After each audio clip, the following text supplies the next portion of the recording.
Hello! Welcome to Trench Talk, new episode. Today we'll talk about a very exciting piece of artwork and lore which has released yesterday. And it's about the Iron Wall from the Iron Sultanate. And this piece of artwork is just as breathtaking to me as that one with, the huge tanks and the jet planes in there. And let's take a look at it together, and it's very evocative and very detailed. So if this is normal people, what the hell are these homunculi? They are huge and decked out with wings. These artillery pieces. My diorama scale for my cannon is pretty much this size, I guess. So that's cool. And you can see, like, in the distance, like if this is the wall in size, if a person is this tall, a monster is this tall, and the wall is up there, how huge is this dragon demon thingy? It must be absolutely ginormous. And you can see they are firing everything they got at it. Might not be enough. So cool picture, and so evocative. What more can we find in this picture? What have we up? You see up here? What's this? Is it God? Looking down?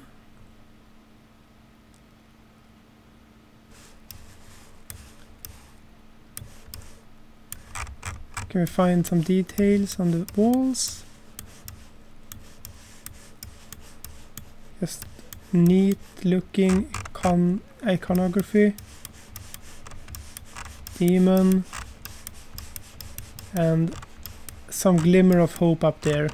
That's beautiful. Beautiful stuff. And if, like, this is just a post on the Instagram. If the artwork book released this summer, I'm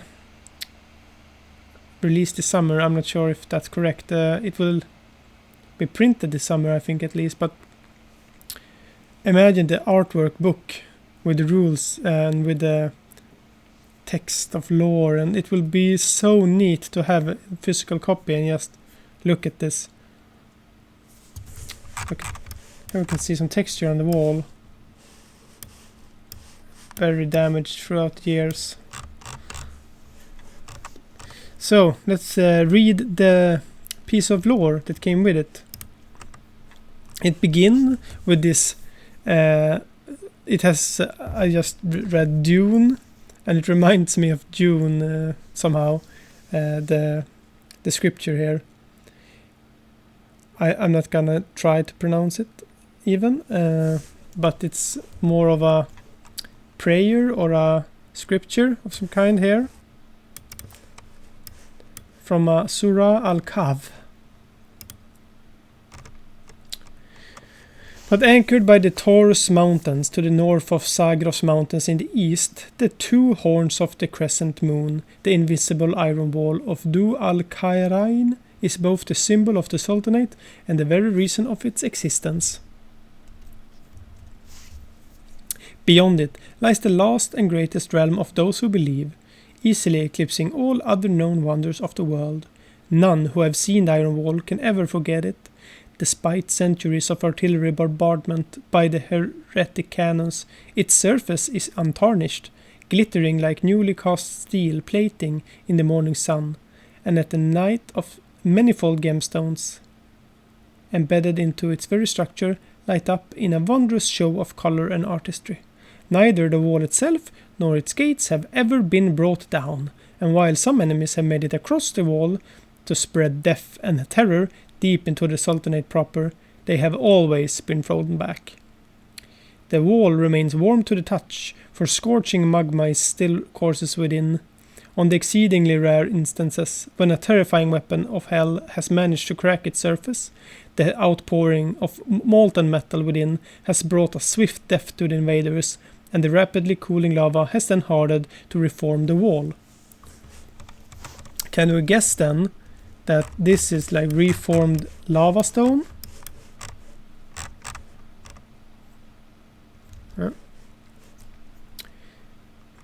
At regular intervals stand towers and bulwarks erected by the sultans of both past and present, specifically constructed to support the long-range artillery of the Imperial School of Military Engineering.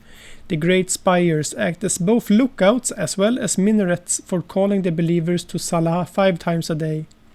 These constructions, mighty as they may be, are not nearly as durable as the invincible iron wall. They are often under repair or being rebuilt due to the horrendous damage heretic artillery and long-range bombardments inflict upon them. There are 4 great gates, as well as many lesser ones, roughly corresponding to the 4 cardinal directions. Each holds a great garrison commanded by Sanjak Bey, Lord of the Standard, responsible for the security and protection of the trade routes beyond. Despite their formidable constructions, the Sultan Pashas known that if one of the 4 gates was ever taken, the Sultanate would be in mortal peril. Thus, it is just not Janissaries and a host of Asebs and Sappers that guard the great war gates, but instead, each entrance is also guarded by the 2 Takwin creatures of truly colossal proportions. Winged beasts with eyes keener than those of any hawk, and claws that can tear heretic tank in half with a single swipe. Their form was chosen in honor of the legendary Burak that once carried the prophet. They are not only there to protect the gates with physical force, but also with their wit. Created with keen intellect, the Burak Takwin tests the travelers to the Sultanate with subtle but deeply sagacious questions and riddles, exposing heretic infiltrators and weeding out those who would bring harm to the believers. Due to their intelligence, the Takwin guardians are well aware of the artificial nature of their being, suffering from the knowledge of their unnatural existence. It is said that they are created as pairs, not only for their might, but also that they could give solace to each other with deep philosophical discussion and sophisticated poetry, alleviating the pain of their existential horror. For they were created by a man and not by God, and thus cannot hope of salvation. When there are no passerby traveling through the gate, their low rumbling voices echo across the wall as they debate the meaning of the 99 names of Allah, the nature of love, or past battles they have engaged in many years of their existence. Creation and maintenance of even one of these mighty beasts cost the Sultan the yearly income of an entire Naya, and occupies the finest cadre of the alchemists of House of Wisdom for a better part of 7 years. It is a price the Sultan is glad to pay for the protection of his people. The bountiful blessings of the Iron Wall are not limited to the mere physical protection from the forces of Shatai. The scholars of the House of Wisdom have labored for decades to create the machines to help maintain and regulate the precipitation within the lands of the believers, as well as making Sultanate airspace exceedingly hard for heretical aerial forces to harry, due to the high winds that often whip up the spires of the Iron Wall. Here, wondrous devices trap the passing gales and storms, using them to guard their airspace against hellbombers and long-range reconnaissance planes. And this artwork were made by Artem Demura. Visa mindre. Visa mindre is just Swedish text. Artem Demura. So, we know more about the wall. We know more about their defenses. And like the alchemist that made this, I would not want to mess with. I like that they lean into this truly epic scale of things, with artwork and We have not seen it so much yet in the rules, maybe like at the Catch Dragon mission.